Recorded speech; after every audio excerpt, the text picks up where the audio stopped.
Hi అండి అందరికీ. తిరుపతిలో ఉన్న కపిల తీర్థం చూడాలనుకుంటున్నారా?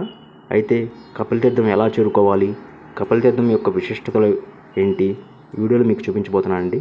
వెళ్దాం రండి.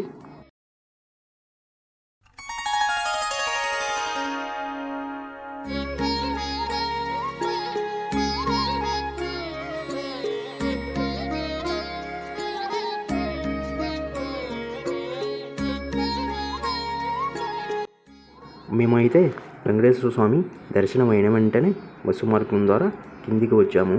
అయితే బస్టాండ్కు వెళ్ళే మార్గంలోనే మనకి కపిల తీర్థం ఉంటుందండి.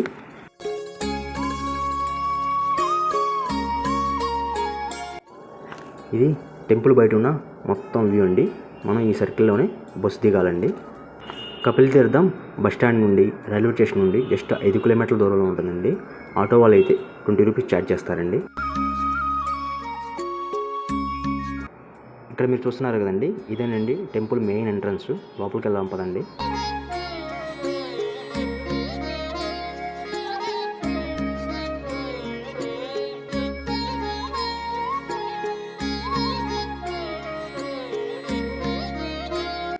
మనకి లోపలికి ఎంటర్ అయిన వెంటనే కొంచెం ముందుకు వెళ్ళగానే మనకి ఎంట్రన్స్లోనే అభయాంజనేయ స్వామి టెంపుల్ కనపడుతుందండి. మనం వెళ్ళి దర్శనం చేసుకున్నాం పదండి. ఇప్పుడే దర్శనం కంప్లీట్ అయిందండి. ఇన్సైడ్ కెమెరాస్ నాట్ అలౌడ్ అండి, అందుకే మీకు చూపించలేకపోతున్నాను.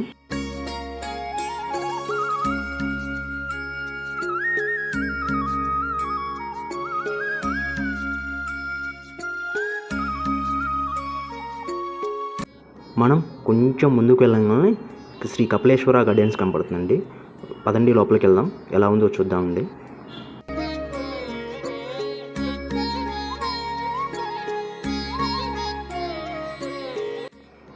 గార్డెన్ లోపల చాలా ప్రశాంతంగా ఉందండి. మీరు ఒక 10 మినిట్స్ రెస్ట్ తీసుకోండి, ఇక్కడ చాలా బాగుంటుంది.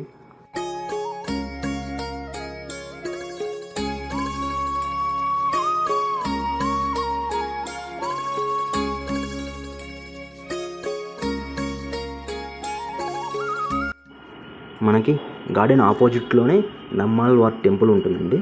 వెళ్ళి దర్శించుకుందాం పదండి. దర్శనం అయితే కంప్లీట్ అయిందండి. పదండి ముందుకు వెళ్దాం. ఇక్కడ మీరు చూసారండి, ఇండియాలోని ప్రసిద్ధ శైవ పుణ్యక్షేత్రాల ఫొటోస్ ఉన్నాయి. చూడండి ఎంత అద్భుతంగా పెయింటింగ్ చేశారో.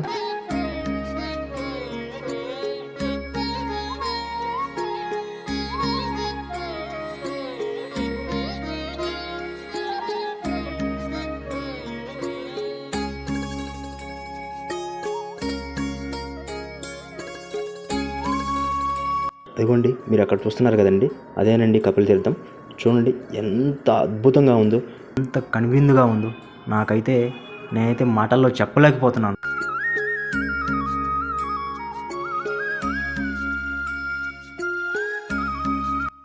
ఈ కొండకు ఆనుకొని దేవాలయం ఉంటుందండి.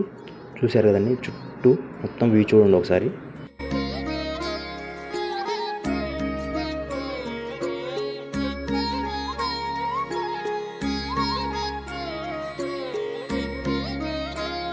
ఇప్పుడైతే మనం దర్శనానికి వెళ్దాం పదండి. ఇన్సైడ్ కెమెరాస్ నాట్ అలౌడ్ అండి.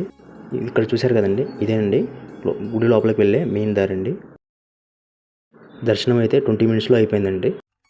ఇక్కడ మనకి స్వామివారు కామాక్షిదేవి సమేత కపిలేశ్వర స్వామిగా మనకి దర్శనమిస్తారండి.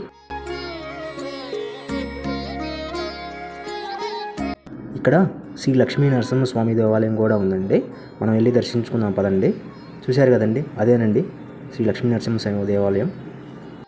ఈ ఆలయ ప్రాంగణంలో కపిలేశ్వర స్వామి టెంపుల్తో పాటుగా మహాగణపతి టెంపుల్, సుబ్రహ్మణ్యేశ్వర స్వామి టెంపుల్, వేణుగోపాల స్వామి టెంపుల్, శ్రీ లక్ష్మీ నరసింహస్వామి టెంపుల్, ఆంజనేయ స్వామి టెంపుల్, నమ్మల్వారు, నాగదేవతలు, నవగ్రహాలు కూడా ఉంటాయండి. ఈ ఆలయ స్థల పురాణం ప్రకారం కృతాయుగంలో కపిల మహర్షి ఈశ్వరుడు కోసం ఘోర తపస్సు చేశారంట. ఆ తపస్సుకు మెచ్చిన పరమశివుడు పాతాళం నుండి భూమికి చీల్చుకొని ఇక్కడ వెలిచాడని ఇక్కడ స్థల పురాణం చెప్తుందండి. కపిలముని తపస్సు కారణంగా ఇక్కడ వెలిశాడు కాబట్టి ఈ స్వామికి కపిలేశ్వరుడు అనే పేరు వచ్చిందని పురాణాలు చెప్తున్నాయండి. అంతేకాకుండా త్రేతాయుగంలో అగ్నిదేవుడు పూజించిన కారణంగా ఆగ్నేయలింగం అని కూడా అంటారండి. ఇక్కడ ముల్లోకాల్లోని సకల తీర్థాలు ముక్కోటి పౌర్ణమి నాడు మధ్యాహ్నం వేళ 4 గంటల పాటు కపిల తీర్థంలో నిలుస్తాయని ప్రసిద్ధి. ఆ సమయంలో అక్కడ స్నానం ఆచరించి నువ్వు గీజంత బంగారాన్ని దానం చేసిన అది మేరు పర్వత సమాన దానంగా పరిగణించబడుతుందని భక్తుల నమ్మకం. మేము వచ్చినప్పుడు కోనేరు శుభ్రం చేస్తున్నారండి, అందువల్ల కోనేరులో నీళ్ళు లేవండి. ఈ జలపాతం మొత్తం 20 అడుగుల ఎత్తు నుండి వాటర్ పడుతుందండి. మీరు ఎప్పుడైనా తిరుపతి వచ్చినప్పుడు మీరు దర్శించవలసిన ప్రదేశాల్లో చాలా ముఖ్యమైన ప్రదేశం అండి ఈ కపిల తీర్థం. ఈ వీడియో మీకు నచ్చితే ప్లీజ్ లైక్ అండ్ సబ్స్క్రైబ్ అండి.